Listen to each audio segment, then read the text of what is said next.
Hi viewers, welcome to our channel. ప్రస్తుతం మనతో ఉన్నారు హైకోర్టు అడ్వకేట్ అలాగే పొలిటికల్ అనలిస్ట్ హనుమంత్ ప్రసాద్ గారు. నమస్తే సార్.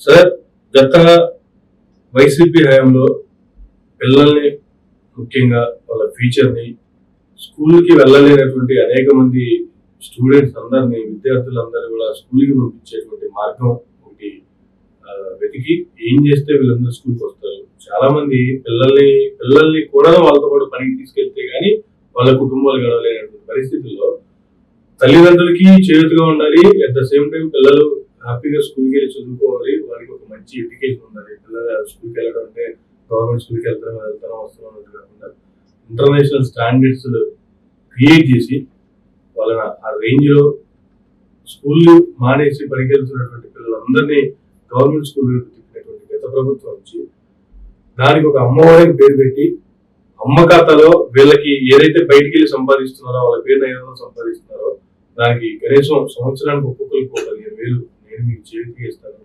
ప్లస్ వాళ్ళకి తిండి నేనే పెడతాను, వాళ్ళకి బట్టలు నేనే ఇస్తాను, వాళ్ళకి షూ నేనే ఇస్తాను, వాళ్ళకి స్కూల్కి పంపించానని చెప్పి అందరినీ బడిపాట పంపించినటువంటి గత ప్రభుత్వం. నెక్స్ట్ ప్రభుత్వం వస్తూనే ఒక్కరికే ఇచ్చారు. ఇంట్లో 2-3 పిల్లలు ఉంటే మిగతా పరిస్థితి ఏంటి అనే ఉద్దేశంతో ఎంతమంది పిల్లలు ఉంటే అంతమందికి అమ్మఒడి ఇస్తాము అని చెప్పి దానికి తల్లికి వందనం అని చెప్పి నామకరణం చేసి పేరు మార్చిన తర్వాత ఆల్మోస్ట్ సంవత్సరం అయిపోతుంది, ఇంతవరకు లేదు. కానీ ఇప్పుడు కొత్తగా ఈ నెక్స్ట్ అకాడమిక్ ఇయర్ నుంచి ఇవ్వాలి అనేటువంటి మార్గదర్శకాలు చంద్రబాబు నాయుడు గారు అధికారులకు చూపించడం, దాని మీద ఒక ప్రణాళిక రూపొందించడం. కానీ దీంట్లో అనేక మెలికలు ఇచ్చిన హామీలు ఏంటి, ఇచ్చిన హామీలకు తగ్గట్టు వాళ్ళు పెట్టిన మెలికలు ఏంటి, అసలు ఈ పథకానికి సంబంధించి ఇప్పుడు ఇదొకటి ప్రధానమైన కారణం. ఎందుకంటే తల్లికి వందనం అన్న పేరుతోటి ఎంతమంది పిల్లలు ఉంటే అంతమందికి ఇస్తానన్నతోటి ప్రజలు నిజంగానే మొగ్గు చూపెట్టారు. మీకు ఓపుకుంటే మీరు పిల్లల కనండి, వాళ్ళ సంగతి నేను చూసుకుంటాను కూడా చెప్పారు. ఎందుకంటే ఈ రోజు ఫీజులు కట్టాలంటే బయటలో ఇంట్లో 3 పిల్లలు ఉంటే 3 కలిపి చదివిస్తే మనం చదివిస్తున్నాం పిల్లల్ని. సంవత్సరానికి ఇంటికి నుంచి ₹1,00,000 వరకు అవుతుంది. 3 పిల్లలు ఉంటే 3కి 3 లక్షలు కట్టలేరు, ఎవరు కట్టలేరు. మధ్య తరగతి, దిగువ తరగతి అసలు కట్టలేరు. సో ఇలాంటి పరిస్థితుల్లో ఒకరిని పంపించి ఇంకొకరిని మామూలు స్కూల్కి పంపిస్తే వివక్ష చూపెట్టుకుంటుంది. అదేక నన్ను కాన్వెంట్కి పంపించు, అతను పంపించలేదు, ఒకరిని చదివించి. ఇలాంటి పరిస్థితులు ఎంతమంది ఉంటే అంతమందికి ఇస్తారంటే ప్రజలు కొంత సరే మిగతా ఎలా ఉన్నా సరే మన పిల్లల వరకు బాగుంటది, మనం ఫీజు కట్టట్లేదు అన్న ఉద్దేశంతో తెలుగుదేశాన్ని అధికారంలో తీసుకొచ్చారు. ఇది బాగా పనిచేసింది. 6 హామీలు బాగా పనిచేసింది. గత సంవత్సరం ఎలాగా లేదు, వెళ్ళిపోయింది. ఈ సంవత్సరం నుంచి అయినా ఇస్తారనుకుంటే మనకి దరిదాపుల 81 లక్షల మంది వరకు ఉన్నారు పిల్లలు. గత సంవత్సరం ఇచ్చిన వాళ్ళు, గత ప్రభుత్వం ఇచ్చిన వాళ్ళు. ఇప్పుడు ఎంతమంది ఉంటే అంతమందికి ఇస్తా అని చెప్తే ఇంకెక్కువ వచ్చు. బట్ ఏంటంటే ఈయన 13,000 కోట్ల వరకు తీసుకొచ్చారు. అంటే 60 లక్షల మందికి మాత్రమే సెట్ అవుతుంది. 60 లక్షల మంది వరకు మాత్రమే వస్తుంది, అంతమందికి రాదు. అంటే ఇంచుమించు 10-12 లక్షల మంది విద్యార్థులకి ఉండదు.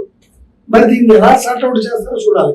ఈ మధ్య నిన్న కొంచెం మనకి అందుతున్న సమాచారం ప్రకారం ఏంటంటే రేపు మే నుంచి తల్లికి వందనం చేస్తారని దానికి మార్గదర్శకాలు రిలీజ్ చేశారు. ఈ మార్గదర్శకాలు ఎలా రిలీజ్ చేశారంటే ఇందులో కూడా కొంతమంది పోతారు. ఈ 10 లక్షల్ని ఎలా సార్ట్అవుట్ చేస్తారు, ఇంకెక్కువ చేయొచ్చు. ఏంటంటే కారు ఉంటే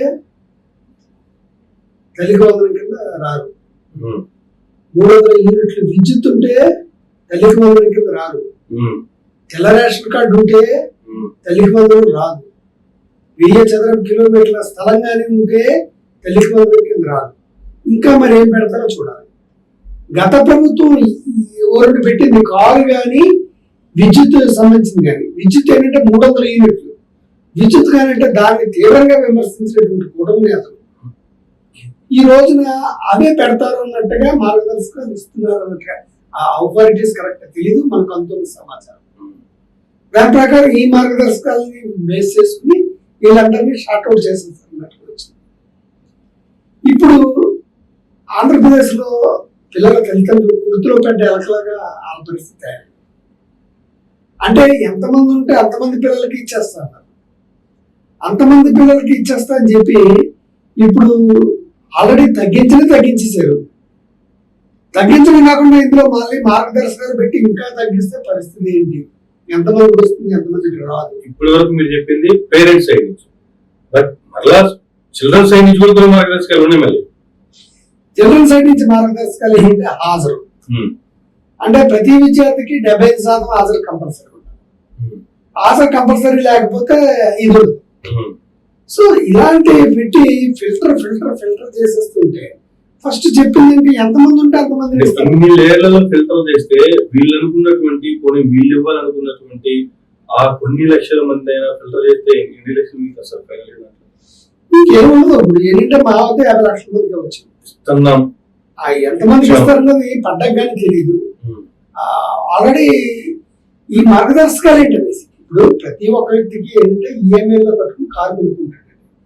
ఇప్పుడు ప్రతి వాడు ఏంటంటే వాళ్ళకి సత్తా లేకపోయినా కాన్వెంట్ లో జాయిన్ చేయాలి, పిల్లలు బాగా చదివించాలి అనే ఉద్దేశం ఉంది. అంటే ప్రభుత్వ స్కూళ్ళలో చదువు రావాలని భావన, దాంతో ప్రైవేట్ స్కూళ్ళలో ప్రతి ఒక్క కార్మికుడి దగ్గర నుంచి కలెక్టర్ కొడుకుల వరకు కూడా కాన్వెంట్ లోనే చదివించడానికి మొగ్గు చూపుతున్నారు. కాన్వెంట్ లో ఫీజుల సంఖ్య ఎలా ఉన్నాయి? వాజ్పేయి అంటే ఈ రోజు ఫీజు కట్టకపోయినా ఎంలో నుంచి ఇంటికి పంపించడం, వాళ్ళకి ఇట్లా పోవడం ఇలాంటి పరిస్థితి. ఒక 2-3 ఉంటే వాళ్ళకి నిజంగా అప్పుడు పాలైపోతున్నారు. అందులో ఏదో ఈఎంఐ తోటి ఇల్లు కొనుక్కోవడమో లేకపోతే కారు కొనుక్కోవడమో వాళ్ళ బాకీలు చెల్లించలేకే ఇది అవుతున్నారు. సో ఇలాంటి పరిస్థితుల్లో కారుకి ఉంటే నీకు ఇవ్వనంటే ఆ కారు ఈఎంఐలో కట్టలేక సగం ఈఎంఐలో కట్టబోతే తీసుకెళ్ళిపోతున్న సందర్భాలు చాలా ఉన్నాయి. కానీ కారు నీ పేరు మీద ఉంది కదా, నీకు తెల్లకాటు లేదు కదా. యాక్చువల్ గా నా వరకు చూసుకుంటే నేను బిలో పావర్టీ నేను జెన్యున్గా ఉంటే తీసి పాలిస్తాను. యాక్చువల్ గా తెల్లకాటుకి అరువు ఉంది, కానీ తెల్లకాటు లేదు. అంటే తెల్లకాటు చాలా మందికి లేదు. ఇప్పుడు బ్రాహ్మణ ఊళ్ళు ఉన్నారు, చాలా మందికి లేదు. వైశ్యులు ఉన్నారు, పేదవాళ్ళు ఉన్నారు, చాలా మందికి లేదు. చౌదరీస్ ఉన్నారు, విగ్గులు ఉన్నారు, చాలా మంది పేదవాళ్ళు ఉన్నారు. వైట్ కార్డ్స్ లేవు. వైట్ కార్డు లేనంత మట్టుకు వాళ్ళు పేదవాళ్ళు కాకుండా పోలేదు. కానీ వైట్ కార్డు లేదు కాబట్టి మీకు ఇది ఇప్పుడు ఏం చేస్తారు? వైట్ కార్డులో ఉన్న వాళ్ళు చాలా మంది ఫిల్టర్ చేసేస్తారు, తీసేస్తారు. అంటే చాలా మందికి కార్డులు ఉన్నాయి, వాళ్ళకి బైక్ ఉంది, కార్డుకి వచ్చేది బైక్ ఉంది, ఇవి ఉన్నాయి అవి ఉన్నాయి చెప్పి కార్డు తీసేస్తారు. ఇలా ఫిల్టర్ చేసుకుంటూ పోతే ఇంకా అన్ని ఎంతమందికి? అంటే ప్రభుత్వం లౌక్యం తెలివితేటలని ప్రజల మీద ప్రయోగిస్తుంది. అంటే ప్రజలు మానసికంగా ఇంకా కుంగిపోతారు. చాలా మంది ఏంటంటే ఆ ప్రభుత్వం మంచి చేసిందా లేదో కాదు, మా పిల్లలకి మేము చదువు చెప్పించగలుగుతాం అన్న ఒక విషయం మీద పొలమరు పోటీ తీసి ఎంతమంది పడితే అంతమంది, 3 పిల్లలు ఉంటే 3 కూడా వేస్తారు. అంతే కదండి జనరల్గా. ఇప్పుడు ఇంకో 3 పిల్లలు ఉన్నారు అనుకోండి, 3 పిల్లలకి ఫీజులు కట్టాలంటే ఎంత అవుతుంది? అంతే కదా. ఒక ఆశ ఉంటుంది కదా, సరే ఎవరైనా సరే మనకు వెళ్ళిపోతుంది కదా, ఆయన సంగతి ఉంది, అలా మళ్ళీ వస్తాడు అనేసి ఈ చిగురు టాసులు కూడా చిదివేసి ఆయన ప్రజలు మీ మీద పెట్టుకున్న ఆశల మీద నీళ్లు జల్లేసి నేను ఇవ్వలేదు అని చెప్పి ఇవి ఎక్కడికక్కడ తీసేస్తున్నారు. పెన్షన్ తీసేస్తారు, ఇల్లు తీసేస్తున్నారు, ఏవో కారణం అంటే ఇదంటారు. ప్రశ్నించేవాడు వేరు. ఎవరైనా ప్రశ్నిస్తే నిన్న ఏదో అక్కడ అన్నారు, మీరు కూడా రెడ్ బుక్ లోకి జరిగిపోతారు అని మిగతా వైఎస్ఆర్సీపీ దీని మీద ప్రశ్నిస్తారు. కడిగిరిలోనే ఎక్కడో ఒంగోలులో పారిశ్రామిక సిబిసి శంకుస్థాపన చేస్తూ పారిశ్రామిక ఉద్యోగులకు కానీ లేదు వస్తున్నటువంటి కంపెనీలకు కానీ ఎవరైనా అడ్డుపడితే వాళ్ళని అడ్డుపట్లో ఇచ్చేస్తా వాళ్ళ పేర్లు. అడ్డుపడ్డం అంటే ప్రశ్నించడం కూడా అడ్డుపడ్డమే కదా. ఎవరైనా గట్టిగా గలవించి ప్రశ్నించారు, ప్రభుత్వాన్ని అందించారు, మీరు చెప్పిన పనులు చేయకపోతే మమ్మల్ని కాలర్ పట్టుకుని అడగండి. కాలర్ పట్టుకుని కాదు, మైక్ పట్టుకుని అడిగితే మీరు మైక్ పట్టుకోవాల్సిన అవసరం లేదు. శ్రీకాకుళంలో ఒక ఉపాధ్యాయుడు అడిగారట, తల్లికి వందలు వేస్తా అన్నారు, ప్రభుత్వం నుంచి తల్లికి వందలు లేదు, మార్గదర్శకాలు లేదని అడిగితే ఆ ఉపాధ్యాయుడి మీద సారా కేసు పెట్టేసి జైలు పెట్టారు. సో ఇలాంటి పరిస్థితి రాష్ట్రంలో ఉంటే మరి ఎలాగ కనీసం ఏంటంటే మీరు ఏమి ఇచ్చినా ఇవ్వకపోయినా వాళ్ళ తల్లిదండ్రులు విసురు పెట్టుకోసం అంటే అధికారంలో ఉంటే మేము ఏం చేస్తే అదే మేమేమనుకుంటే అదే ఎవరైనా సరే మీకు చెప్పినట్టు వినాల్సిందే అనేటువంటి ఆ డిక్టేటర్షిప్ అనేది వస్తుంది, ఆటోమేటిక్ వస్తుంది. ఇప్పుడు అది వాపును చూసి బలం. ఇప్పుడు ఇదే బలమైన మాటలు అంటే బరుపుతో కూడిన మాటలు ప్రతిపక్షంలో ఉండగా మాట్లాడు అంటే అధికారం రాగానే ఒక దర్పం మమ్మల్ని ఎవరు క్వశ్చన్ చేయడం, మేము ఏమైనా చెప్పుకుంటాం. జనరల్గా చట్టాలు మారాలండి. రాజకీయ నాయకులు మాట తప్పితే అసలు అది డిస్క్వాలిఫై చేసేటువంటి చట్టాలు రావాలి. ఈ విషయాలకి చట్టాలు రావాలంటే అన్ని పార్టీలు ఒకటి అవుతాయి. వైఎస్ఆర్సీపీ లేదు, తెలుగుదేశం అందరూ ఒకటి అవుతారు. ఎందుకంటే రేపు పొద్దున ఆలోచన చేయొచ్చు, బీజేపీ అయినా కాంగ్రెస్ అయినా ఒకటి అవుతారు, వాళ్ళకి చేసుకోరు. అలాగే వాళ్ళకి జీతాలు పెంచుకునేతాడు, ఎమ్మెల్యేలకి ఎంపీలకి జీతాలు పెంచుకుంటాడు, మనకి ఎందుకు వద్దని అంటారు. ప్రతిపక్షం వాళ్ళు అంటే అధికార పక్షం ఎవడైనా సరే ప్రజలకి మంగళాంబరం పెట్టడానికి, ప్రజలకు తోడేయడానికి, ప్రజలు ఎత్తి మీద తల కడుగు కప్పడానికి రెడీగా ఉన్నారు తప్ప అల్టిమేట్ గా నష్టపోతుంది ప్రజలు. ఈ విషయంలో తెలియదు. నిజంగా కనుక ఆ రకంగా మార్గదర్శకాలు రిలీజ్ చేసి రిలీజ్ చేస్తే పిల్లల తల్లిదండ్రులు క్షీణించడం కూటమి ప్రభుత్వాలు. జనరల్ గా సగటు తల్లిదండ్రుల ఆలోచన ఎలా ఉంటుందంటే ఇంతకాడికి ఇంకెవ్వకపోతే ఏమైందనే ఆలోచనలో ఉంటుంది. అలా ఉండరు. నేను అనుకునేది ఏంటంటే ఇవ్వకపోతే ఏమవుతుందంటే అందరూ బలమైన వ్యక్తుల కింద లెక్క, ఆర్థికంగా బలమైన వ్యక్తుల కింద లెక్క. మాకు ఇవ్వాలా, ఇవ్వకపోయినా పర్లేదు, మేము పిల్లలు చదివించుకోవాలి. ₹1,00,000 జీతం వచ్చినట్టు కూడా ఈరోజు 30,000, 40,000 రూపాయలకి ఇళ్లలో ఉంటారు. ఈరోజు హైదరాబాద్ సిటీలో రెంట్లు ఎలా ఉన్నాయి? 20,000, 25,000. గచ్చిబౌలి ఎటు సైడ్ అయితే 30,000, 40,000. వాళ్ళకి వచ్చేది 1,50,000. అందులో ఈ ఇళ్ళకి EMI కడతారు. మళ్ళీ మెయింటెనెన్స్ కింద సొంత ఇల్లు కట్టుకున్న, అపార్ట్మెంట్ లో కట్టుకున్న దానికి 5,000, 6,000 మెయింటెనెన్స్.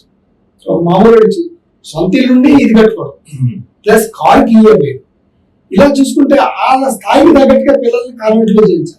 నేను మామూలు కాన్వెంట్ లో పరిస్థితి చెప్తున్నానంటే ₹1,00,000 అంటే కొంచెం ఒక రేంజ్ ఉన్న కాన్వెంట్ లో అయితే 2,00,000. 3 పిల్లలు ఉంటే 3 రోజులు 6 లక్షలు ఎక్కడ కడతాడు? మామూలుగానే కట్టలేడు. అలాంటిది పిల్లలు ఇస్తే ఎంత, ఇవ్వకపోతే ఎంత తల్లిదండ్రులు అవడం అనుకోండి. అంటే ఇలాంటి పరిస్థితులు పెట్టి చేస్తే వాళ్ళకి వచ్చే ఆలోచన, ఈ ఆలోచన ఏముంటుందండి? ఖచ్చితంగా ప్రభుత్వం నింపియాలన్న ఆలోచన మాత్రమే ఉంటుంది. ఓకే, ఆలోచన మాత్రం ఇంతటి దానికి మేము ఇతరులు ఎందుకు ఎన్నుకోవాలా? మాకు ఏదో చేస్తారని కదా. వైఎస్ఆర్సీపీ వాళ్ళు కూడా కొంతమంది ఆ పథకాలకి ఆశపడి ఓట్లు వేసిన సందర్భాలు ఉన్నాయి. ఎందుకంటే ఇంట్లో మగవాళ్ళు ఎలా తిరుగుతున్న ఆడవాళ్ళు ఏంటంటే పిల్లలు కావాలా, ఇతను తాగుతాడు, పిల్లలకి ఫీజు కడతాడో లేదో తెలియదు, ముందు వాళ్ళు చూసుకుంటాడు, రాజకీయాలంటూ తిరుగుతుంటాడు, ఇంట్లో సమస్యలు పట్టించుకోడు, కనీసం పిల్లలకైనా శుభ్రంగా చదివించాలి కదా అన్న ఉద్దేశంతో స్త్రీలు ఖచ్చితంగా టకమని. ఇప్పుడు ఈ రకంగా చేస్తే ప్రజలు క్షమించరు. అయితే ఒకటి మార్గదర్శకాలను పక్కన పెడితే 81 లక్షల మందికి ఇవ్వాల్సి ఉండగా దాన్ని ఇంచుమించు 69 లక్షలకి చేయించారు. అందరికీ రావు. ఇప్పుడు మార్గదర్శకాలను పేరు చెప్పి మరికొంతమందిని ఫిల్టర్ చేస్తే ఎంతమంది వస్తారో చూడాలి. సో ఏంటంటే అత్యంత దారుణమైనటువంటి విషయం. మిగతావి సూపర్ 6 లో మీరు ఏం ప్రకటించకపోయినా పిల్లలకు మట్టుకు అన్యాయం చేద్దని ప్రభుత్వాన్ని వేడుకుంటున్నాను, కోరుకుంటున్నాను. గతంలో వైఎస్ఆర్సీపీ ప్రభుత్వం రాకంటే ముందు చూసుకుంటే సార్ ఏ ఎగ్జామ్ అయిపోయింది సార్, 10th ఎగ్జామ్ అయిపోయినండి, ఇంటర్ ఎగ్జామ్ అయిపోయినాయండి, లేదంటే IPSకి IASకి సంబంధించినటువంటి ఎగ్జామ్స్ కానివ్వండి, గ్రూప్ 1, గ్రూప్ 2 ఇలాంటివి సంబంధించి ఎటువంటి ఎగ్జామ్స్ జరిగాయి సార్? 1, 2, 3, 4, 1 అని చెప్పి ఒకటే ఏ టీవీ ఆన్ చేసినా ఇవే అడ్వర్టైజ్మెంట్స్ వస్తాయి. ఎక్కడ చూసినా ఇవే, ఎక్కడ హోర్డింగ్ చూసినా ఇవే. ప్రతి స్కూల్ నిండా పెద్ద పెద్ద హోర్డింగ్లు పెట్టి 30-40 ఫోటోలు వేసి వీళ్ళంతా టాప్ ర్యాంక్ లో వచ్చిన మా స్కూల్లో చదువుకున్న పబ్లిసిటీ కోసం బాగా ఉపయోగించారు. అటువంటి పరిస్థితి నుంచి గవర్నమెంట్ స్కూల్స్ లో ర్యాంకులు సంపాదించి ఆ ర్యాంకులు బయటికి తీసుకొచ్చి చిన్న చిన్న పాఠశాలల నుంచి ఐక్యరాజ్య సమితి వరకు తీసుకెళ్ళినటువంటి ట్రాక్ రికార్డు గత ప్రభుత్వం చూస్తే మరలా ఈ ప్రభుత్వం వచ్చేటప్పటికి ప్రభుత్వ స్కూల్స్ అన్ని మళ్ళా బాధపడేయటం, లేదంటే గవర్నమెంట్ గవర్నమెంట్ అంతా వాళ్ళకి కావాల్సిన వాళ్ళకి ఎవరికి వాళ్ళ కాంట్రాక్టర్లకి పని ఇప్పించుకోవడానికి, వాళ్ళ కాంట్రాక్టర్లకి డబ్బులు ఇప్పించుకోవడానికి ఇలాంటి పనులు చేసిందని చెప్పి దాన్ని కూడా చాలా రకాలుగా కామెంట్ చేస్తూ అసలు చివరికి ఏది లేకుండా ఒక సంవత్సరమేమో అందరినీ కూర్చొని ప్రణాళిక చేయాలి, ఒక రోడ్ మ్యాప్ క్రియేట్ చేయాలి, రోడ్ మ్యాప్ ద్వారా పేరెంట్స్ అందరినీ కూర్చోబెడతాము, సంఘాలతో చర్చ చేస్తాము అంటారు. ఒక రోజేమో ఈ పెన్షన్ ఇస్తే చాలు, ఈ పెన్షన్తో మిగతా అన్ని ఒకటే అంటారు. ఇంకొక రోజేమో ఇటువంటి కామెంట్ చేస్తుంటారు. అసలు ఏదైనా పథకం వీళ్ళకి ఇచ్చే ఉద్దేశం ఉన్నట్ట లేనట్ట. అసలు ముఖ్యమంత్రిగా సీట్లో కూర్చున్న తర్వాత జగన్మోహన్ రెడ్డి గారు కావచ్చు, చంద్రబాబు నాయుడు గారు కావచ్చు, రాష్ట్రం యొక్క ప్రజలు సంక్షేమం గురించి ఆలోచించేటువంటి మనస్తత్వం ఎవరికైనా సరే ఉండాలా వద్దా? కానీ ఇటువంటి కామెంట్ ఒక పార్టీకి ఏం చేయొద్దు. ఇప్పుడు ఏంటంటే సగటు మనిషి ఇప్పుడున్న ప్రభుత్వం మీద, కుటుంబ ప్రభుత్వం మీద మంచిగా కాలేకపోతుంది. దానికి కారణం ఏంటంటే ప్రభుత్వంలో ఉండేటువంటి అధినేతలకే క్లారిటీ లేదు. ఓకే, ఇప్పుడు చంద్రబాబు నాయుడు గారికే క్లారిటీ లేదు ఏం చేస్తాం, ఏం చేయాలని. ఎందుకంటే ఆయన ఒకటి చెప్తాడు, ఇంకోటి చెప్తాడు. ఇప్పుడు వైఎస్ఆర్సీపీలో వాళ్ళకి ఏ రకమైనటువంటి పథకాలు పొందారు. ఇప్పుడు గతంలో వేసినటువంటి నాయకులే కదా ఇప్పుడు కూడా వేసారు తెలుగుదేశానికి. అంటే గతంలో వేసారని చెప్పి వాళ్ళకి పథకాలు కట్ చేస్తున్నారు. సో గతంలో ఇంగ్లీష్ మీడియాన్ని ప్రోత్సహించారు జగన్మోహన్ రెడ్డి గారు, ఎందుకంటే పేదవాడిని దృష్టిలో పెట్టుకుని. ఈరోజు ఏంటంటే ఒక దీంతో పోలిస్తే ప్రభుత్వ విద్యాలయాలు వెనకబడిపోయిందని దాన్ని ముందుకు తీసుకెళ్లాలని చెప్పి ఆంగ్ల విద్యను ప్రవేశపెట్టి ఆఖరికి మీరు అన్నారు చూసారు, ఐక్యరాజ్య సమితి వరకు వెళ్ళిందని గండపూడి, ఈస్ట్ గోదావరి జిల్లా, కాకినాడ జిల్లా గండపూడి గ్రామానికి చెందిన విద్యార్థులు అద్భుతంగా ఇంగ్లీష్ మాట్లాడుతూ అందరం కూడా ఆశ్చర్యపోయారు. సో ఎందుకు ఆశ్చర్యపోయి ఉంటే మనందరం చదువుకుంది ఎలిమెంటరీ స్కూల్స్ లో చదువుకున్నాం. ఎందుకంటే ఒక డిగ్రీ వేరే వేరే స్కూల్స్ కి హైయర్ ఎడ్యుకేషన్ వెళ్తేనే తప్ప ఇంగ్లీష్ అవి ఫ్లూయెంట్ గా మాట్లాడే పరిస్థితి లేదు. ఎందుకంటే మనకు బాగా తెలుసు అంటే అక్కడ స్కూల్స్ లో అది లేదని. అలాంటిది దాన్ని అప్గ్రేడ్ చేసే రకంగా కాన్వెంట్ పిల్లలు అద్భుతంగా ఇంగ్లీష్ మాట్లాడే విధంగా హై స్కూల్ పిల్లల చేత మాట్లాడించి ఆ రకంగా ముందుకు తీసుకెళ్ళారు. కాకపోతే మాతృభాషను చంపేస్తారని చెప్పి ఇవి చెప్పి దాన్ని తొంగలో తొక్కేసేటువంటి ఏర్పాటు చేస్తారు. దాని మీద నానా రాజంతో చేసినటువంటి అదే ప్రతిపక్షంలో ఉన్నప్పుడు చంద్రబాబు నాయుడు గారు అధికారంలోకి వచ్చిన తర్వాత ఏం చెప్తున్నారు, బ్రిటిష్ వాళ్ళు మనకి వదిలి వెళ్ళిపోయినటువంటి ఏకైక ఇది ఇంగ్లీష్ భాష, వాళ్ళు అన్ని తీసుకెళ్ళిపోయారు కానీ దీన్ని మాత్రం మన దగ్గరికి తీసుకెళ్ళలేకపోయారు, వీ లవ్ ఇంగ్లీష్ అని చెప్పి ఆయన సీఎం హోదాలో మళ్ళీ అదే కామెంట్. ఇప్పుడు ఆ ప్రభుత్వంలో నేతలకి ఏం మాట్లాడుతున్నారో క్లారిటీ. ఎందుకంటే నిన్న మాట్లాడింది ఈ రోజు మాట్లాడింది, ఈ రోజు మాట్లాడింది రేపు రావు. మంత్రులు ఎమ్మెల్యేలు అంటే దాంట్లో సగం మందికి పైగా కొత్త వాళ్ళు, అందరూ ఫస్ట్ టైం ఎమ్మెల్యే లేని వాళ్ళు దాదాపుగా 80 మంది ఉన్నారట. 160-180 మంది వాళ్ళే ఉన్నారంటే 50% ఆల్మోస్ట్. వాళ్ళకి తెలిసి మాట్లాడకపోదు, తెలియక మాట్లాడాలంటే okay, that is different issue. But అంత సీనియర్ అయి ఉండి 40 సంవత్సరాల అనుభవం ఉందని చెప్పి 4వ ముఖ్యమంత్రి అని చెప్పి చంద్రబాబు నాయుడు గారు కూడా కామెంట్ చేస్తుంటే ఇప్పుడు అదేనండి. ఇప్పుడు కన్ఫ్యూజన్ లో ప్రజలు ఎదుగుతున్నారు. సగటు మనిషికి అంచనాలకు అందట్లేదు ప్రభుత్వం తీరు. ఇప్పుడు ఫర్ ఎగ్జాంపుల్ లోకేష్ బాబు గారిని గౌరవ విద్యాశాఖ మంత్రి, విద్యాశాఖకి ఎంత బడ్జెట్ కేటాయించుకున్నారండి? సరే, అది పక్కన పెట్టండి. మొన్నటికి మొన్న తెలుగుదేశం ఆవిర్భావ సభలో మాట్లాడుతున్నారు, బుక్ రాజ్యాంగాన్ని ఇక్కడతో ఆకలిస్తున్నా అన్నట్టుగా మాట్లాడారు. సో మాకు గుండెపోట్లు వస్తే కొంతమందికి వస్తాయి అని చెప్పి ఆయన బాడీలో ఆయన మాట్లాడారు. సో దాంతో పక్కన పెడుతున్నాం సార్ అన్నట్టుగా మాట్లాడారు. సో ప్రశాంతంగా ఉంటుందేమో. మళ్ళీ నిన్న వేరే చోట మాట్లాడుతూ మీరు ఎక్కువగా చెప్తే రెడ్ బుక్ లోకి ఎక్కుతారు, రెడ్ బుక్ లోకి ఎక్కితే ఎలా ఉంటుందో తెలుసా అన్నట్టుగా మాట్లాడారు. అంటే నిన్న మాట్లాడేది ఈ రోజు ఉంటుంది, దేని మీద స్టాండ్ అవుతారు తెలియదు. సో కూటమి ప్రభుత్వంలో జనసేన నాయకులు కూడా అదే విధంగా అంటే ఇటు తెలుగుదేశానికి వాళ్ళకి కింద స్థాయిలో పొంతలు కుదరట్లేదు, పై స్థాయిలో పొంతలు ఉన్నట్టుగా నటిస్తున్నారు. బయటికి వెళ్తే ఎవరికాళ్ళు వ్యతిరేకంగా మాట్లాడుకున్నారు, ఎవరికాళ్ళు లాబింగ్ చేసుకుంటున్నారు. సో చివరికి అల్టిమేట్ గా నష్టపోయేది వాళ్ళు బాగానే ఉంటారు. వాళ్ళ డబ్బులు వాళ్ళకి వస్తాయి, వాళ్ళ జీతాలు వాళ్ళకి వస్తాయి, వాళ్ళ కమిషన్లు అన్ని వాళ్ళకి వస్తాయి. వాళ్ళు ఏమి నష్టపోరు, అల్టిమేట్ గా నష్టపోయేది ప్రజలు. ఎందుకంటే ప్రజలను పాలిస్తామని చెప్పి ప్రజాస్వామ్యబద్ధంగా మేము మీకు మంచి చేస్తాం, మేము రావడం వల్ల మీకు అనేక రకాలు జరుగుతాయి, గత ప్రభుత్వం కంటే మేము మంచిగా చేస్తాం అంటే ఎవడు మంచిగా అంతకంతా మంచిగా చేస్తా ఉంటే ఎవడు కాదంటాడు. ఇప్పుడు జగన్మోహన్ రెడ్డి గారు ఎవరికి నెత్తి మీద దేవత ఏం కాదు కదా, ఈయన కూడా నెత్తి మీద దేవత ఏం కాదు కదా. ప్రజలు ఎవరైతే బాగా చేస్తా ఉంటే వాళ్ళని ఆహ్వానించడం ఇది ఒక టెండర్ వేశారు, ఆ రేట్ ఎక్కువ ఎవరికి ఉంటే వాళ్ళకి వెళ్తుంది. అలాగే ప్రజాస్వామ్యంలో కూడా మేము బాగా చేసామంటే అంతకంటే బాగా చేస్తామంటే అవకాశం ఇవ్వడం ప్రజలు విధి. అలాగే ఇచ్చారు. ప్రజలను నమ్మించి నట్టేయడం నుంచి దాన్ని ప్రజలు క్షమించరు. ఎందుకంటే వాళ్ళు ఏం చేయగలరో అది చేశారు, అలాగే మీరు కూడా చేయరు. లేకపోతే చాలా షార్టెస్ట్ పీరియడ్ లో వ్యతిరేకతని మూట కట్టుకున్నటువంటి ఏకైక ప్రభుత్వం మీద నిలిపేయడం. సో ఏంటంటే మీరు మాట్లాడే మాటని ప్రతి మాట ఒక స్థాయిలో ఉన్నప్పుడు అది ప్రజల్లో బలంగా వెళ్తుంది, ప్రజల్లో బలంగా నాటుకుంటుంది. మీరు మాట్లాడింది గతంలో ప్రజల్లో బలంగా నాటుకుంది కాబట్టి ఈ రోజు మీరు ఈ స్థాయిలో కూర్చున్నారు. ఇప్పుడు మీరు మాట్లాడిన మాటలు కూడా ప్రజల్లో బలంగా నాటుకుంటుంది. ఆ బలంగా నాటుకుంటే మళ్ళీ మిమ్మల్ని కింద చూపిస్తారు. మీరు వేసే ప్రతి అడుగు ప్రతి మాట కూడా ప్రజల మైండ్కి వెళ్తున్నాయి. దాన్ని గుర్తించుకోండి. ప్రజల మైండ్ లోకి ఎక్కించుకుంటే మీరు రాజైనా అయిపోతారు, లేకపోతే కిందకైనా పడిపోతారు. ఈ రెండు మటుకు జరుగుతుంది. ఇప్పుడు రెండోది జరగడానికి అవకాశం లేదు. కానీ గతంలో జగన్మోహన్ రెడ్డి గారు చేసిన కామెంట్లు యాజ్ సీఎం గా, ఇప్పుడు చంద్రబాబు నాయుడు గారు చేస్తున్నటువంటి కామెంట్లు, జగన్మోహన్ రెడ్డి గారు కులం చూడము, మతం చూడము, ప్రాంతం చూడము, పార్టీలు చూడము, అర్హులైతే చాలు ఎవరికైనా మన పథకాలు వెళ్ళాలి అనేటువంటిది ఆయన చాలా మీటింగ్ లో చెప్పారు. అలాగే నేను చాలా మందితో మాట్లాడాను. పార్టీలకు అతీతంగా, మతాలకు అతీతంగా, కులాలకు అతీతంగా అందరూ లబ్ధి పొందిన వల్లే ఎక్కువ మంది ఉన్నారు. ఈ ప్రభుత్వానికి వచ్చిన తర్వాత చంద్రబాబు నాయుడు గారు అదే సీఎం ప్లేస్ గురించి చెప్తున్నారు.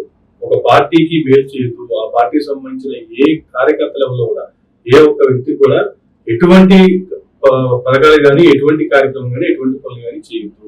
ఒకవేళ అలా చేస్తే పాలు చూసుకొచ్చినట్టే.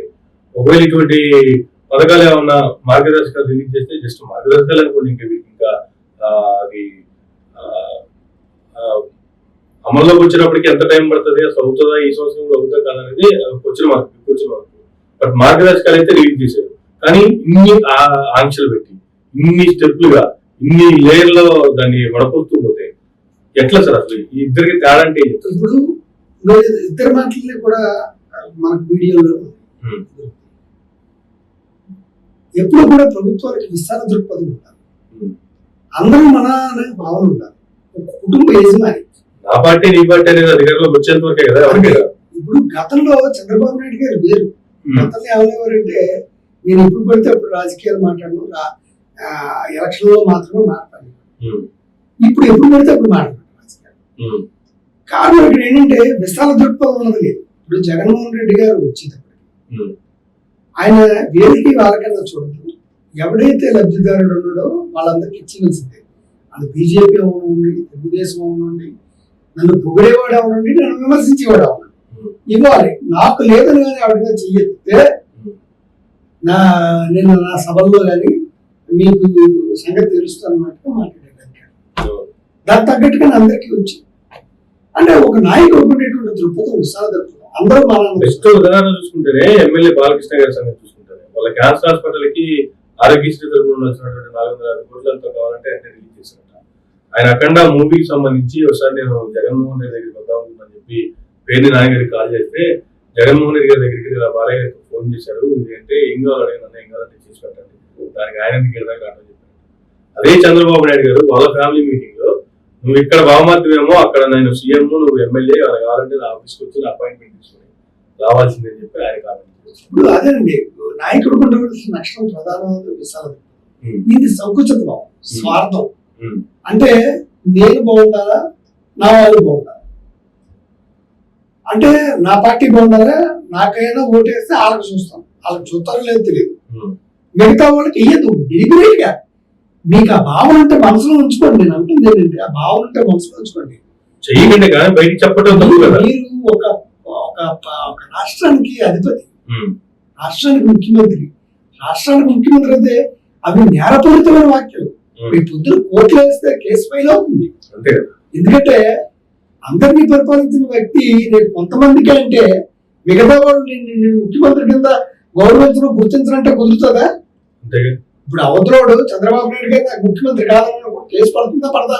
100%. మరి అలాగే మీరే అన్నప్పుడు వాళ్ళు నా తాలూకు మనుషులు కాదు, నా అసలు వాళ్ళని మనుషుల కింద పరిగణించడం, వాళ్ళకి ఏ పథకాలు ఇవ్వద్దని మీరంటే అది కూడా నేరం. పాకిస్తాన్ లో ఆఫ్ఘనిస్తాన్ లేదు కదా. సో ఇలాంటి ఏర్పాటువాద భావాల్ని ప్రజల్ని విభజించి పాలించడం అనేటువంటి సూత్రాన్ని అది వదిలిపెట్టండి. అది మీకు మంచిది కాదు, రాష్ట్ర భవిష్యత్తుకి మంచిది కాదు. రాష్ట్రాన్ని మీరు ఒక విజనరీ 2040కి ఎక్కడికో తీసుకెళ్దాం అనుకున్నారు. 2040 వరకు ఎవరెవరు ఎక్కడ ఉంటారో తెలియదు, కానీ తీసుకెళ్దాం అనుకున్నప్పుడు అందరితో కలిస్తేనే అభివృద్ధి. మీరు ఒక్కళ్ళు ఏం చేయరు, 2 చేతులు కలిస్తేనే చెప్పట్లండి, ఒక చెయ్య కలిస్తే చెప్పట్లేదండి. అభివృద్ధిలో రాష్ట్ర అభివృద్ధిలో ప్రధాన పార్టీకి ప్రతిపక్ష పార్టీకి మీరు ప్రాధాన్యత ఇవ్వకపోవడం వల్లే కదా ఈరోజు ముడికింద అసలు మనకి రాజధాని లేకుండా పోయింది. ఆ రోజు అమరావతిని కట్టినప్పుడే, మీరు నిర్మించినప్పుడే ప్రధాన ప్రతిపక్ష పార్టీని కూడా కూర్చోబెట్టుకుని రేపు పొద్దున్న మీరు లేకపోవచ్చు, అవతల రావచ్చు, వచ్చినా కూడా ఈ అమరావతి రాజధానిగా ఉండేలాగా చర్చలు చేసి ఒప్పించి చేసుకుంటే బాగుంటుంది. ఆ రోజు కనీసం ప్రతిపక్షాన్ని విస్మరించారు, మీకు మీరుగా నిర్ణయం తీసుకున్నారు. అది మీ నిర్ణయమే అయింది. ఈయన వచ్చాక ఈ నిర్ణయం ఈయన తీసుకున్నాడు. ఇప్పటికీ మళ్ళీ మీరు వస్తారు. రేపు పొద్దున ఇప్పుడు అంచనాలు చూసుకుంటుంటే ప్రభుత్వం మీద వ్యతిరేకత ఉంది. రేపు పొద్దున ఈ రోజున ఎలక్షన్ పెట్టినా మీకు చాలా తక్కువ సీట్లు వచ్చేటువంటి అవకాశాలు ఉన్నాయి. ఎందుకంటే జడ్పీటీసీ ఎంపీటీసీ ఎన్నికల్లోనే, స్థానిక ఎన్నికల్లోనే బయటపడింది. ఒకవేళ పొరపాటున ముందస్తు ఎన్నికలు కానీ వస్తే ఒక సంవత్సరం ముందు రావచ్చు, లేకపోతే ఒక సంవత్సరం తర్వాత రావచ్చు, ఇంకో సంవత్సరం అదనంగా ఉండొచ్చు, ఒక సంవత్సరం కోల్పోవచ్చు. అలాగొచ్చినా కూడా మీకు ఒకవేళ దిగిపోయే పరిస్థితి కానీ ఏర్పడుతుంది. మళ్ళీ జగన్మోహన్ రెడ్డి గారు వస్తే ఆయన మళ్ళీ విశాఖపట్నం ఉంటాయి. సో నాయకుల సంగతి వదిలేండి, మా రాష్ట్ర ప్రజలకి ఒక రాజధాని అనేది ఉందా? ఇప్పటికే చాలా మంది ఆంధ్రప్రదేశ్ వదిలేసి ఇంకెందుకు రాబో ఈ రాజకీయాలు గట్రా చెప్పి కొంతమంది బెంగళూరుకి, కొంతమంది చెన్నైకి, కొంతమంది హైదరాబాద్కి ఎక్కడికక్కడ సెటిల్ అయిపోయారు. ఇప్పటికి ఏం లేదు, వృద్ధులు, ముసలు, ఇల్లు, వ్యవసాయదారులు తప్ప ఇంకెవరు లేరు. ఆ ఉన్నవాళ్ళు కూడా ఖాళీ చేసేటువంటి పరిస్థితి తీసుకురండి. ఎందుకంటే ఇప్పటికైనా నోటిఫై చేయండి, గెజిట్ నోటిఫికేషన్ ఇవ్వండి రాష్ట్రానికి. ఇది రాష్ట్రం అమరావతి అని చెప్పి పిన్ని కూడా వచ్చేలాగా చేయండి. ఎందుకంటే ఆయన ఏ మాట మీద ఉన్నాడో ఆ మాట కట్టుబడి ఉంటాడు జగన్మోహన్ రెడ్డి గారు. రేపు పొద్దున ప్రభుత్వం వచ్చే గడిసరికి వెళ్తారు, 3 రాజధానులు అంటారు. ఆయన మళ్ళీ ఇప్పుడు కూడా నేను పునఃసమీక్షించుకుంటాను అనలేదు. సో ఆ పరిస్థితి ఉంది కాబట్టి ఆ పరిస్థితి రాకుండా మీరు గెజిట్ నోటిఫై చేస్తే ప్రజలకి ఒక రాజధాని ఏర్పాటు చేసినట్లు. అంతేగాని మీరు కట్టుకున్న ఆకాశాలు ఏమి కావు. అది చూపెట్టి ఇదంటే రేపు పొద్దున థాయిలాండ్ లో వచ్చిన భూకంపంలో వచ్చిందంటే మొత్తం మునిగిపోతుంది. అందువల్ల అది కాకుండా ముందు గెజిట్ నోటిఫై చేసి రాష్ట్రాన్ని కేంద్ర ప్రభుత్వం చేత డిక్లేర్ చేసేలాగా, అమరావతి నగరానికి పిన్ కోడ్ వచ్చేలాగా, పోస్టల్ కోడ్ వచ్చేలాగా చేస్తే బాగుంటుంది. Right sir, thank you sir, thank you.